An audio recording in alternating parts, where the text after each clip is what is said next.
Bonjour, il y a une auditrice qui a manifesté son mécontentement suite à l'écoute de cette vidéo. Imposer le voile à la femme, question aux musulmans féministes. Nous allons tout à l'heure lire un extrait de son message car il y a quelque chose d'intéressant dedans. Mais avant cela, je vais faire une petite mise au point. Donc la question d'imposer le voile à la femme est une question délicate en France car ça touche à plusieurs idoles à la fois. L'égalité homme-femme et la liberté. Au nom de la liberté, on ne peut pas imposer le voile à une femme. Au nom de l'égalité homme-femme, on ne peut pas imposer le voile à une femme. Il est donc strictement interdit à tout imam de défendre cette idée d'imposition du voile à la femme. Et il leur est demandé de combattre cette idée. Il leur est demandé de dire aux musulmans, imposer le voile, c'est quelque chose d'hérétique et d'horrible. Car selon les non-musulmans, c'est quelque chose d'horrible. À en croire certains islamophobes, ce serait limite un instrument de torture, le voile. Alors que non, c'est juste un tissu sur les cheveux. J'ai déjà essayé, ce n'est pas douloureux. Mais certains voudraient comparer l'imposition du voile à la femme à une espèce de torture abjecte. Et donc les imams obéissent, ce sont de bons toutous, ils obéissent au doigt et à l'œil. Nous avons vu que Tariq Ramadan a dit « il est anti-islamique d'imposer le foulard à une femme ». Il dit aussi que si elle ne veut pas se voiler, elle peut ne pas se voiler. Monsieur Bajrafil nous dit « ceux qui imposent le voile à la femme sont des hérétiques ». La religion ne leur a en aucun cas donné le pouvoir d'ordonner quoi que ce soit à quiconque. Sauf que dans le Coran, il est dit que les musulmans doivent ordonner le bien, interdire le blâmable. Faire respecter l'obligation du voile, ça s'appelle ordonner le bien. Il y a aussi un verset qui dit « ordonne à ta famille la prière ». Mais selon M. Bajrafil, les musulmans n'ont aucun pouvoir d'ordonner quoi que ce soit à quiconque. C'est-à-dire qu'il combat le principe d'ordonner le bien. Le bien ne peut pas être ordonné. Il dit également « Ma conviction intime est que celle qui a envie de le porter doit pouvoir le porter, et que celle qui n'en a pas envie doit pouvoir ne pas le porter. » Alors que dans le Coran, il est dit il n'appartient pas à un croyant ou à une croyante d'avoir encore le choix dans leur façon d'agir, une fois qu'Allah a décidé d'une chose. Allah a décidé de l'obligation du voile, à partir de là, la musulmane n'est plus libre. Elle n'a plus la liberté de se voiler ou pas. Elle n'a pas le choix. Elle n'a pas le choix dans sa façon d'agir. Mais M. Bajrafil, il s'en contre-fou et il dit celle qui ne veut pas se voiler peut ne pas se voiler. Le Coran reconnaît à chacun la liberté de faire ce que bon lui semble. Ben non, le Coran dit qu'il n'y a plus aucun choix dans la façon d'agir une fois qu'une chose a été décidée par Allah ou par son prophète. Le Coran ne dit pas que chacun a la liberté de faire ce qu'il veut. Dans une autre page, Bajrafil dit « Le Coran dit « Vous êtes libre ». C'est pas vrai, monsieur Bajrafil, vous êtes fatigant et vous êtes un menteur. Donc j'avais fait 2 petites vidéos sur imposer le voile à la femme, dans lesquelles j'avais posé des questions. La première question, c'était à propos de ceux qui disent ouais, mais si tu imposes le voile, alors elle ne le fait pas avec le cœur, et donc ça sert à rien. Donc il ne faut pas imposer le voile parce que sinon il n'y a pas le cœur et ça sert à rien. Et la question que j'avais posée, c'était certes, les actes ne valent que par les intentions, donc elle n'aura sans doute pas de récompense pour le port du voile si ça a été fait à contre-cœur, si elle a été forcée. D'accord, elle n'a pas de récompense. En revanche, peut-elle être punie? Parce que celle qui ne se voile pas, elle peut être punie, puisque ne pas se voiler constitue un péché. Donc elle encourt une punition. Mais celle qui se voile, car le voile lui a été imposé par son mari ou son père, celle-là, peut-elle être punie pour non-port du voile, alors qu'elle porte le voile, même à contre-cœur? Et dans ma deuxième vidéo, ma question c'était pourquoi ces gens-là s'offusquent des hommes qui imposent le voile. Ramadan il dit « Je condamne les hommes qui imposent le voile ». Il dit c'est anti-islamique. Bajrafil il dit « Ce sont des hérétiques ». Donc il s'offusque de musulmans qui veulent tout simplement faire respecter une obligation religieuse, un ordre d'Allah, mais il ne s'offusque jamais de l'origine du problème, c'est-à-dire la femme qui a refusé d'obéir à un ordre d'Allah. Elle a refusé, elle a dit « je ne veux pas me voiler, je ne veux pas obéir ». Pourquoi ne disent-ils pas de cette femme que c'est une hérétique, qu'ils condamnent son comportement, que c'est quelque chose d'anti-islamique, qu'ils condamnent ceux qui imposent le voile, qui disent que ce sont des hérétiques, d'accord, mais pourquoi celle qui est à l'origine de toute cette pagaille, pourquoi elle, qui refuse d'obéir, pourquoi sont-ils si doux avec elle? Pourquoi ne disent pas c'est une hérétique, c'est un comportement anti-islamique? Je condamne ce genre de rébellion. Voilà, c'était mes 2 questions. Et donc, j'ai reçu un message d'une musulmane qui a vu cette vidéo, la première, et elle n'était pas du tout d'accord avec moi. Donc là, je vous ai juste mis un extrait du message. Homme dans ma vie, encore moins un qui pensait qu'il est supérieur, alors que dans le Coran, c'est écrit responsable. Alors, de nombreux musulmans ont du mal avec la supériorité de l'homme sur la femme, alors qu'elle est clairement énoncée dans le Coran et confirmée à multiples reprises dans les hadiths. Le principal verset, c'est verset 34, sourate 4. Les hommes ont autorité sur les femmes. Et ceux qui ne sont pas d'accord avec ça, qui veulent l'égalité homme-femme, ils disent que autorité, c'est mal traduit, en fait, ça veut dire responsable. Les hommes n'ont pas autorité sur les femmes, mais ils sont responsables des femmes. Moi, je veux bien, donc on continue, en raison des faveurs qu'Allah accorde à ceux-là sur celles-ci, et aussi à cause des dépenses qu'ils font de leurs biens. Les femmes vertueuses sont obéissantes à leur mari. Donc là, il y a bien confirmation que l'homme est supérieur à la femme, puisque la femme doit lui obéir. Si elle obéit, c'est qu'il y a des ordres, des consignes, et elle doit obéir. Donc il a un statut supérieur à elle, il est son supérieur en quelque sorte. Mais les hypocrites vont dire non, en fait, c'est pas obéissante à leur mari, c'est obéissante à Dieu. Là, les savants précisent à leur mari, mais ils n'ont rien compris, en fait, c'est obéissante à Dieu. Moi, je veux bien, on continue. Les femmes vertueuses sont obéissantes à Dieu et protègent ce qui doit être protégé, pendant l'absence de leur époux avec la protection d'Allah. Et quant à celle dont vous craignez la désobéissance, donc là, ça recommence. Le Coran dit que si l'homme craint la désobéissance de sa femme, il doit faire quelque chose. Ça indique que la femme doit obéissance à son mari. Donc même si vous traduisez ici par responsable, et que vous dites obéissante à Dieu, ça ne change rien au fait que ce verset donne des consignes à l'homme en cas de désobéissance de sa femme. Et par conséquent, elle lui doit obéissance. Exhortez-les, éloignez-vous d'elles dans leur lit et frappez-les.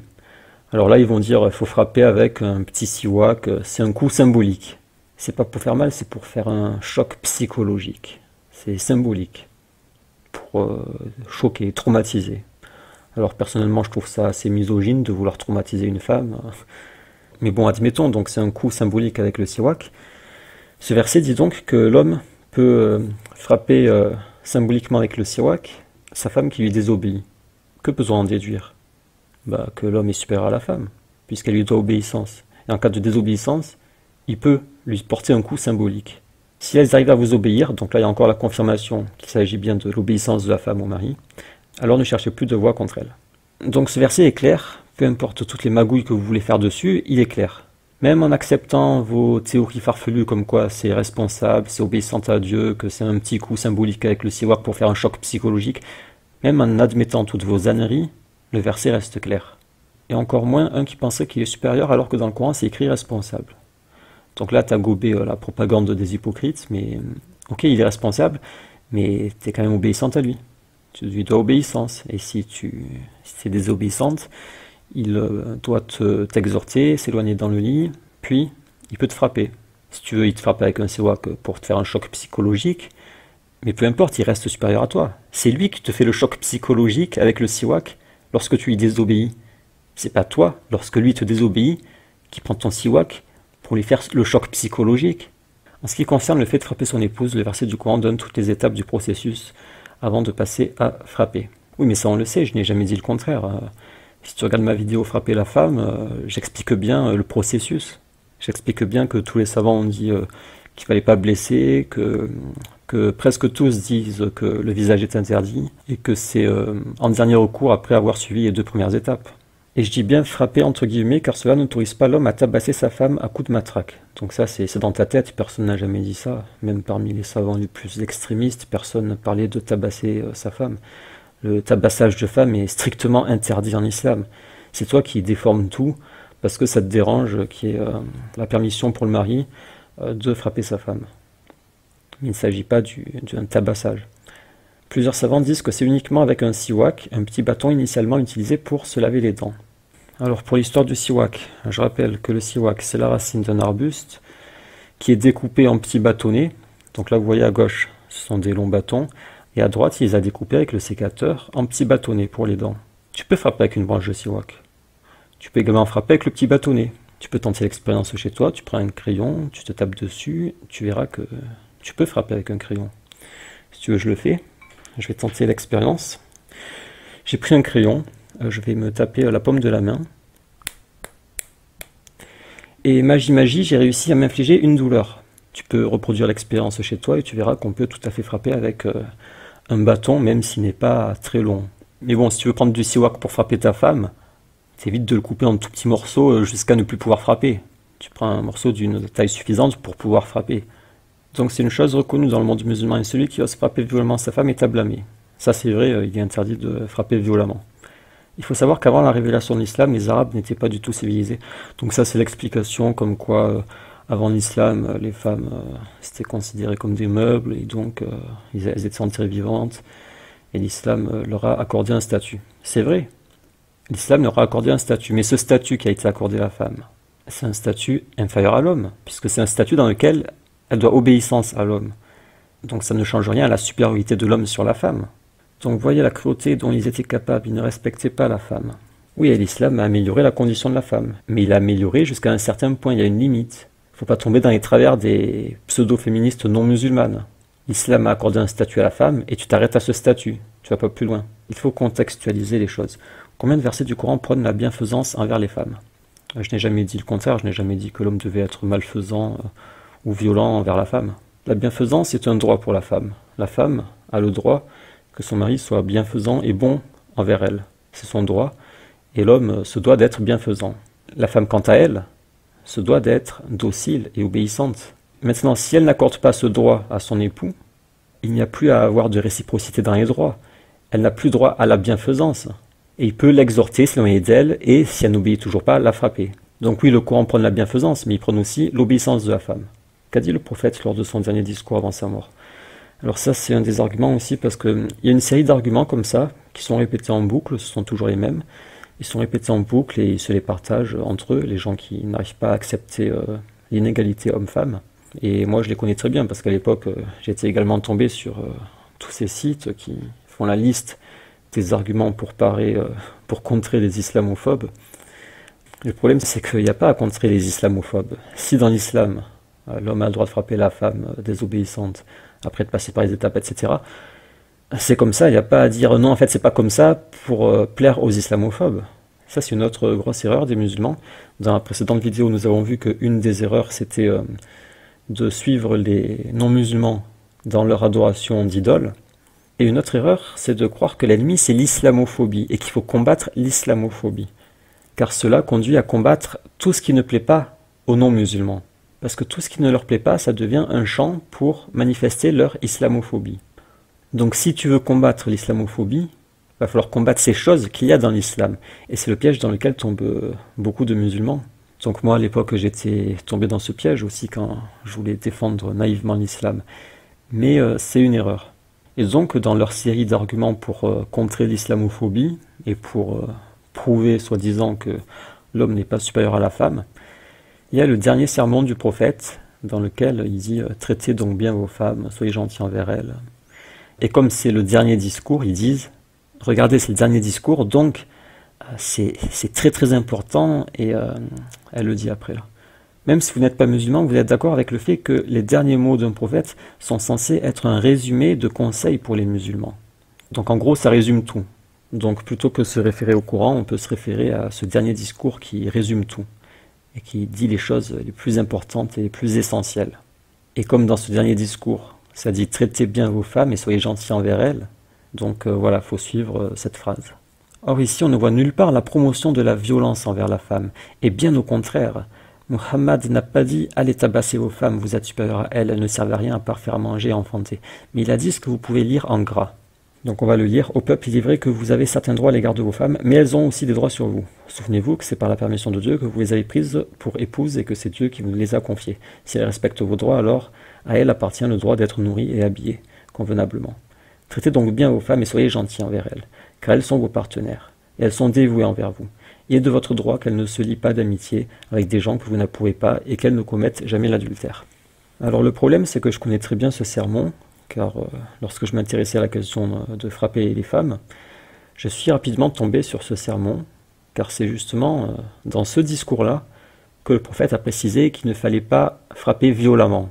Donc je sais très bien que dans le dernier discours du prophète, il y a l'idée de violence envers la femme, puisqu'il y a la confirmation que l'homme peut frapper sa femme. Et il y a aussi l'idée comme quoi l'homme est supérieur à la femme. Ces deux idées-là, dont elle dit qu'on ne les voit pas dans ce discours, en réalité elles y sont. Donc comment se fait-il qu'ici elles n'y soient pas?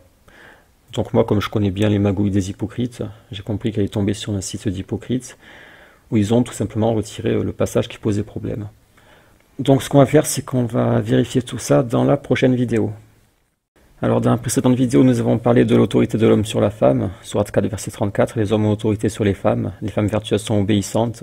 Celles dont vous craignez la désobéissance, exhortez-les, éloignez-vous d'elles dans leur lit, frappez-les, si elles arrivent à vous obéir. Donc il est bien question de l'obéissance de la femme au mari. C'est confirmé dans les hadiths. Abu Huraira a demandé au prophète quelle est la meilleure des femmes. Il a répondu, celle qui rend son mari heureux lorsqu'il la regarde, lui obéit lorsqu'il lui donne des ordres. Toute femme qui meurt alors que son mari est satisfait d'elle, elle entrera au paradis. Après on pourrait en citer d'autres, toute femme qui fait la prière, jeûne, préserve sa chasteté et obéit à son mari, elle entrera au paradis. La récompense du djihad pour la femme, qui ne peut pas faire le djihad parce que c'est réservé aux hommes, pour avoir la récompense du djihad, elle doit obéir à son mari. On pourrait en citer d'autres, mais le Coran suffit. Le Coran est clair, il est bien question d'obéissance de la femme au mari. Ce qui fait que l'homme est supérieur à la femme, puisque la femme obéit à l'homme. Il n'y a pas l'égalité homme-femme. La supériorité de l'homme est d'ailleurs confirmée ici, en raison des faveurs qu'Allah accorde à ceux-là sur celle-ci. Sourate 2, verset 228, elles ont des droits équivalents à leurs obligations, mais les hommes ont cependant une prédominance sur elles.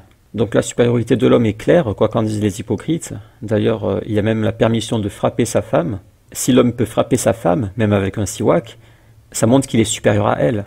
Celles dont vous craignez la désobéissance, exhortez-les, éloignez-vous d'elles dans leur lit et frappez-les. Un homme a demandé au prophète quels sont les droits de la femme sur son mari. Il a répondu qu'il la nourrisse comme il se nourrit, qu'il l'habille comme il s'habille, qu'il ne lui frappe pas le visage, c'est-à-dire que lorsqu'il la frappe, il ne doit pas frapper le visage.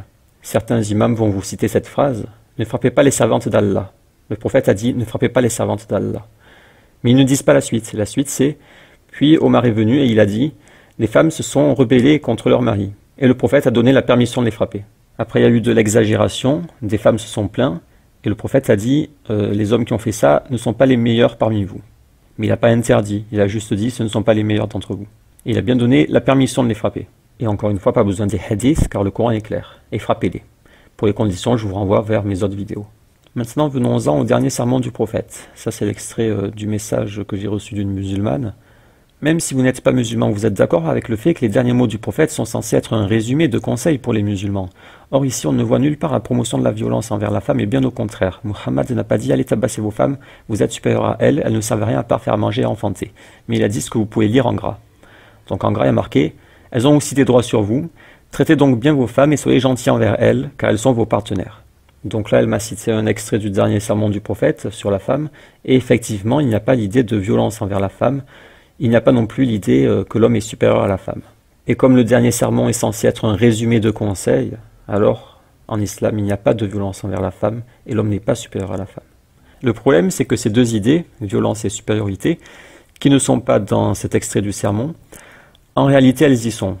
Rapporté par Muslim, craignez Allah concernant vos femmes, ça veut dire soyez bons envers vos femmes, ça fait partie des droits de la femme, elle a le droit que son mari soit bon envers elle.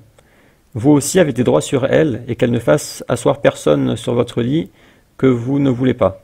Si elles font cela, vous pouvez les frapper, mais pas violemment. Donc là, il dit bien que l'homme peut frapper sa femme. Un autre hadith, je vous enjoins de bien traiter vos femmes, car elles sont comme vos prisonnières, et vous n'avez pas le droit de les traiter autrement que d'être bon, car elles sont comme des prisonnières. À moins qu'elles ne commettent une indécence, une impudeur. Si elles font cela, alors abandonnez-les dans le lit et frappez-les, mais sans les blesser ni laisser de marques. Là, il est marqué frapper, mais pas violemment. Donc il y a encore bien l'idée de violence envers la femme. Il y a aussi l'idée de supériorité de l'homme sur la femme. Elles sont comme vos prisonnières. Le mot qui a été traduit par prisonnière, il est ici, awan. Dans le doute et pour éviter les polémiques, je vais le traduire par un mot plus soft. Ici, nous avons comme traduction proposée aide, second, auxiliaire, adjoint, assistant. Donc je vais le traduire par assistante. Je pense que c'est une bonne traduction. D'ailleurs, dans le Coran, lorsque la racine de ce mot est utilisée, c'est pour parler d'assistance, justement. L'assistance d'Allah, l'aide d'Allah. Et ça conserve aussi l'idée comme quoi la femme est secondaire. Elle assiste l'homme. Et c'est l'idée générale qui ressort à la lecture du Coran. Tout le long du Coran, l'homme est au premier plan et la femme est au second plan. Le Coran ne dit pas aux femmes lorsque vous allez à vos maris, mais il dit aux hommes lorsque vous allez à vos femmes. Il ne dit pas aux femmes lorsque vous prenez un époux, mais aux hommes lorsque vous prenez une épouse. Tout le long du Coran, c'est comme ça, c'est du point de vue de l'homme. La femme est là, mais elle est au second plan, elle est secondaire, comme une assistante. Le Coran dit aux hommes, vos femmes sont pour vous un champ de labour. Il ne dit pas aux femmes, vos maris sont pour vous un tracteur. C'est toujours du point de vue de l'homme, avec la femme au second plan. Et les hommes sont toujours cités avant les femmes, sauf une fois, c'est quand il est question de fornication. D'ailleurs, le Coran dit bien que la femme a été créée pour l'homme. Il a créé de vous, pour vous, des épouses, pour que vous viviez en tranquillité avec elles, pour que vous trouviez de la tranquillité auprès d'elles. Donc ça, c'est le rôle de la femme, elle doit apporter de la tranquillité à l'homme, en tant qu'assistante. Mais si elle se rebelle, elle n'apporte plus de la tranquillité, elle apporte du stress et du conflit. Donc à partir de là, ses droits ne sont plus garantis, l'homme n'a plus à être bon envers elle, et il peut déclencher le processus, de l'exhorter, s'éloigner d'elle, et, si elle n'obéit toujours pas, la frapper. Les féministes Tariq Ramadan, Bajrafil et compagnie parlent souvent de l'esprit du Coran. Ils disent c'est contraire à l'esprit du Coran. Le problème, c'est que l'esprit du Coran, c'est justement ça. L'esprit du Coran, c'est précisément que la femme est au second plan. Mais eux, ils veulent la mettre au premier plan. Lui, lorsqu'il parle de la femme, il la met toujours au premier plan. Il dit les femmes et les hommes, les musulmanes et les musulmans, les croyantes et les croyants. Que ce soit à l'oral ou à l'écrit, systématiquement, il met la femme au premier plan. Et il propage ses idées pseudo-féministes, mais c'est un charlatan. C'est un charlatan qui, par ses beaux discours, vous fait croire qu'il a compris l'esprit du Coran, alors qu'il est en totale contradiction avec l'esprit du Coran, que ce soit dans la forme ou dans le fond. Donc on revient sur le sermon du prophète, traitez bien vos femmes car elles sont comme vos prisonnières. Alors j'ai proposé la traduction assistante, mais le mot prisonnière n'est pas en contradiction avec le Coran, parce que dans le Coran, lorsque l'homme répudie sa femme, il est dit qu'il la libère, c'est une libération. Donc le mot prisonnière n'est pas en contradiction avec le Coran. Mais comme j'ai dit, pour éviter les polémiques et dans le doute, je propose la traduction assistante, qui est aussi en accord avec le Coran et qui conserve l'idée que l'homme est supérieur à la femme. Cependant, dans la traduction proposée par la musulmane qui m'a contacté, il est dit « Traitez bien vos femmes et soyez gentils envers elles, car elles sont vos partenaires ». Vous voyez que là, l'idée de supériorité a été supprimée. Ils n'ont pas traduit par prisonnière, ils n'ont pas traduit par assistante, ils ont dit partenaire. Partenaire, ça veut dire qu'il y a égalité. Les deux sont à égalité. Ils sont tous les deux partenaires. L'un est partenaire de l'autre. Et après, elle me dit qu'il n'y a pas l'idée de supériorité. C'est vrai, mais parce que la traduction n'est pas bonne. Un troisième hadith, je vous ordonne d'être bon envers vos femmes, car elles sont comme vos captives, comme vos prisonnières. Et vous n'avez pas le droit de vous comporter autrement qu'être bon, sauf si elles manifestent un mauvais comportement. Si elles font cela, alors abandonnez-les dans leur lit et frappez-les, mais pas violemment. C'est toujours frapper, pas violemment. Et si elles vous obéissent, alors vous n'avez plus rien à faire contre elles. Un quatrième hadith, c'est exactement le même. Maintenant, si on va dans les biographies du prophète, rapportées par Ibn Ishaq, « Oh les gens, vous avez des droits sur vos femmes et elles ont des droits sur vous. Vous avez le droit qu'elles ne fassent asseoir personne sur vos lits que vous ne voulez pas, et qu'elles ne commettent pas d'indécence, d'impudeur. Si elles font cela, Dieu vous permet de les enfermer dans une chambre à part et de les frapper, mais pas sévèrement. Si elles se retiennent, elles ont le droit d'être nourries, habillées, selon la coutume. Traitez vos femmes bien. » Et là, on retrouve le mot « awan », qui est généralement traduit par « prisonnière », mais une autre traduction proposée, c'est « animaux domestiques ». Et là, on a une traduction proposée par Alfred Guillaume. « Donnez vos ordres à vos femmes avec gentillesse, car elles sont comme vos prisonnières qui n'ont pas le contrôle de leur propre personne. » Version de Al-Jahiz. « Elles ne doivent pas se coucher dans vos lits avec d'autres hommes, elles ne doivent pas faire venir dans vos maisons quelqu'un sans votre permission, ni commettre d'indécence. Si elles font cela, Allah vous donne le droit de les expulser du lit, et en dernier recours de les frapper, pas violemment. Si elles se retiennent et vous obéissent, alors vous devez leur fournir nourriture et vêtements. Les femmes qui vivent avec vous sont comme des prisonnières, incapables de se gérer elles-mêmes. Alors craignez Allah concernant vos femmes, c'est-à-dire soyez bons envers elles car elles sont comme des prisonnières. Le nectar cacheté. Craignez Dieu concernant les femmes, elles sont un dépôt de confiance qui vous est remis par Dieu, et lorsque vous désirez légaliser vos rapports sexuels avec elles, c'est en formulant la parole de Dieu que vous le faites. Il vous appartient d'exiger qu'elles ne fassent asseoir chez vous personne sans votre consentement. Si elles ne respectent pas ce droit, frappez-les d'une manière n'entraînant pas de nuisance. Quant à elles, elles ont le droit d'exiger que vous les nourrissiez et les vêtissiez selon le bon usage. Traduction de Ibn Hisham. Musulmans, vous avez des droits sur vos épouses, tout comme elles en ont sur vous. Qu'elles n'accueillent point dans leur couche quelqu'un qui n'aurait pas votre agrément. Elles ne doivent point commettre d'actions gravement honteuses. Si elles le font, Dieu vous donne l'autorisation de les mettre en quarantaine et de les battre sans trop d'excès. Si elles renoncent à leurs mauvaises actions, elles auront droit à la nourriture et aux vêtements selon l'usage. Attention, traitez bien vos épouses, elles sont chez vous comme des prisonnières qui ne possèdent rien en propre. Elles ne sont chez vous qu'un dépôt que Dieu vous a confié. Dans toutes les versions du dernier sermon du prophète, dans toutes les biographies du prophète, il y a la confirmation que l'homme a la permission de frapper sa femme. Il y a aussi l'idée de supériorité de l'homme sur la femme. Après, bien sûr, si on prend la biographie par Tariq Ramadan, là, on change carrément de religion. Parce que Tariq Ramadan, il a créé sa propre secte. Tariq Ramadan, c'est une espèce de Raël qui a créé sa secte et il s'est entouré de femmes. Mais ça n'a plus rien à voir avec l'islam. Si on regarde ce qu'il dit, le prophète rappela aux musulmans de traiter les femmes avec douceur. Et ajouta « Ayez une conscience intime de Dieu ». Bon, ça veut rien dire, mais au plus ça veut rien dire, au plus ça a l'air intelligent, donc. « Ayez une conscience intime de Dieu en ce qui concerne les femmes, et veillez à leur vouloir du bien ». Donc voilà, ça c'est la version de Tariq Ramadan. Bien sûr, mettez-vous à la place de la femme qui écoute ça, là elle est conquise, là elle a les yeux qui brillent. Wow, Ramadan, quel grand homme ce Ramadan. Traitez vos femmes avec douceur. Ayez une conscience intime de Dieu en ce qui concerne les femmes. Veillez à leur vouloir du bien. Moi, si je suis une femme, je tombe prosterné devant ce magnifique discours de Tariq Ramadan. Le problème, c'est qu'il dit que c'est le prophète qui l'a dit, sauf que non, c'est Tariq Ramadan qui l'a dit, c'est pas le prophète qui l'a dit. Et après, dans sa source, il cite Ibn Hisham. On reprend Ibn Hisham.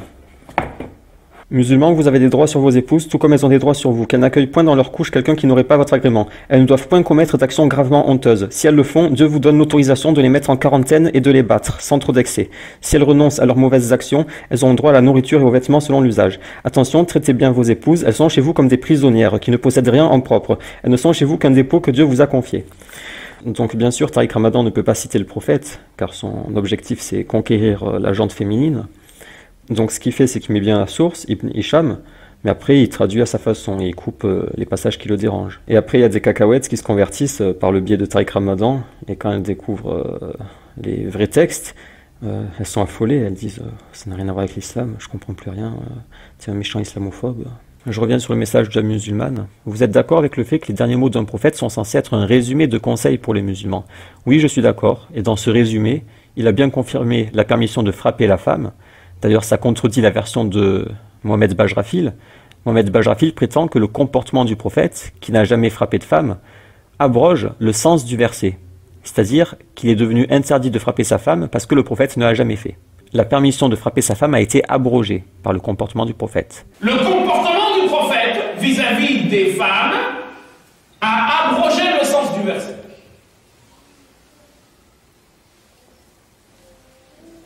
Or, dans son dernier sermon, il confirme la permission de frapper sa femme. Donc Mohamed Bajrafil, comme à son habitude, a menti. C'est un menteur en série, il ne fait que ça. Or ici, on ne voit nulle part la promotion de la violence. Si on la voit, le prophète a confirmé la permission de frapper sa femme. Après, il ne faut pas frapper violemment. Il a dit ne pas frapper violemment. Mais il y a quand même la permission de frapper sa femme. Donc, c'est de la promotion de la violence. Et bien au contraire, Mohammed n'a pas dit « Allez tabasser vos femmes, vous êtes supérieurs à elles ». Si, il a dit que les hommes sont supérieurs à elles. Rien que le fait de pouvoir frapper sa femme, ça montre une supériorité. Et il a aussi dit qu'elles sont comme des prisonnières, ou comme des assistantes. Les hommes sont donc supérieurs à elles. Mais il a dit ce que vous pouvez lire en gras. Donc je relis ce qui a marqué en gras. Elles ont aussi des droits sur vous, ça c'est vrai. Traitez donc bien vos femmes et soyez gentils envers elles, car elles sont vos partenaires. Non, parce qu'elles sont comme vos prisonnières. Donc en conclusion, que s'est-il passé? Des hypocrites ont supprimé du sermon du prophète les passages qu'ils n'aimaient pas, car ce sont des islamophobes qui n'aiment pas ce que dit le prophète, ils n'aiment pas certains versets du Coran, ce sont donc des islamophobes, ils se disent musulmans mais ils sont au fond d'eux islamophobes, donc ils se sont octroyés le droit de supprimer les passages dérangeants. La permission de frapper la femme, ils l'ont retirée, car ça faisait sale, ils trouvent ça sale, ils trouvent que c'est laid, et donc ils se sont octroyés le droit de le supprimer. Parce que ce sont des faussaires, des islamophobes, ce sont des crapules islamophobes qui s'octroient le droit de modifier l'islam à leur guise, modifier les propos du prophète à leur guise, modifier les versets du Coran à leur guise. Donc ils ont supprimé la permission de frapper la femme, et elles sont comme vos prisonnières, ils ont traduit par un mot égalitariste. Elles sont vos partenaires. Partenaire, ça veut dire à égalité.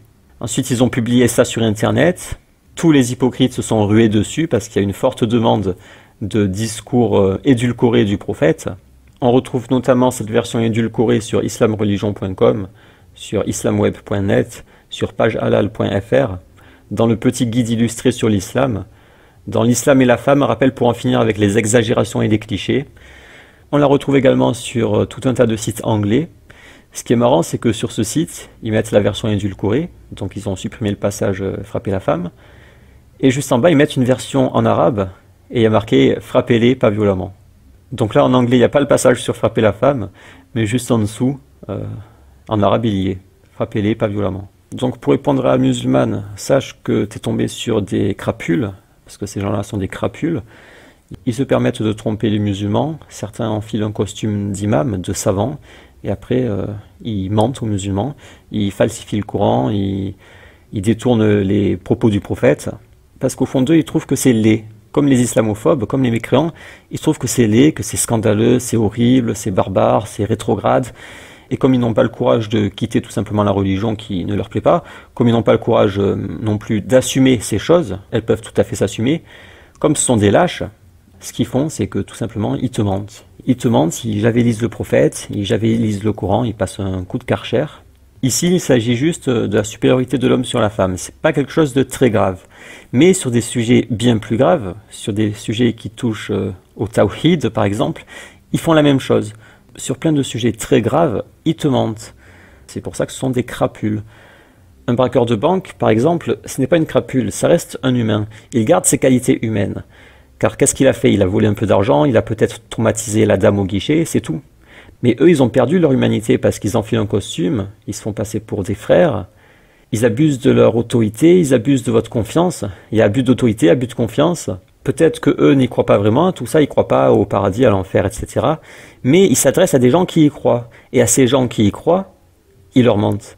Y a-t-il plus crapuleux que ça? Non, il n'y a pas plus crapuleux que ça. Ces gens-là sont des crapules. Maintenant, si tu es dans le même cas que eux et que tu détestes certains propos du prophète, que tu détestes certains versets du Coran, pour l'égalité homme-femme, je te renvoie vers cette vidéo dans laquelle j'explique que la supériorité de l'homme sur la femme n'est pas une horreur comme ils le prétendent. J'ai appelé ça séance de désendoctrinement, car si tu as grandi en France, sache que tu as été endoctriné dans une autre religion que l'islam, dans d'autres valeurs que les valeurs islamiques.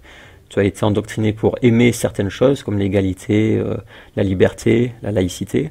Et si tu es musulmane, tu dois te désendoctriner. Pour cela, je te propose sur ma chaîne des vidéos. Je ferai d'autres séances de désendoctrinement comme celle-là. Mais plus simplement, tu peux lire le Coran et les hadiths toi-même, avec sincérité bien sûr, parce que si tu lis le Coran sans être sincère, tu vas le lire de façon hypocrite, tu vas comprendre ce que tu veux comprendre, tu vas faire de la dissonance cognitive. C'est pour ça qu'il faut le lire avec sincérité. Et si tu veux mieux comprendre ta religion, je te renvoie, comme d'habitude, vers les deux principaux ouvrages en français qu'on a. Tafsir Ibn Kathir, disponible en PDF sur Internet, où tu peux l'acheter pour environ 70 €. Et le commentaire d'Al-Nawawi du Sahih de Muslim. Alors lui, il est très cher, presque 200 €. Tu peux m'envoyer un message privé si tu veux que je te donne le site où il est le moins cher. Mais c'est un très bon achat et les livres sont très jolis. Donc voilà, rendez-vous pour d'autres vidéos. Je pense que je vais faire une série de vidéos sur le vote parce qu'il y a les élections qui approchent. Donc je vais mettre en suspens l'analyse du livre de Bajrafil pour pouvoir me concentrer sur le vote. Voilà, au revoir.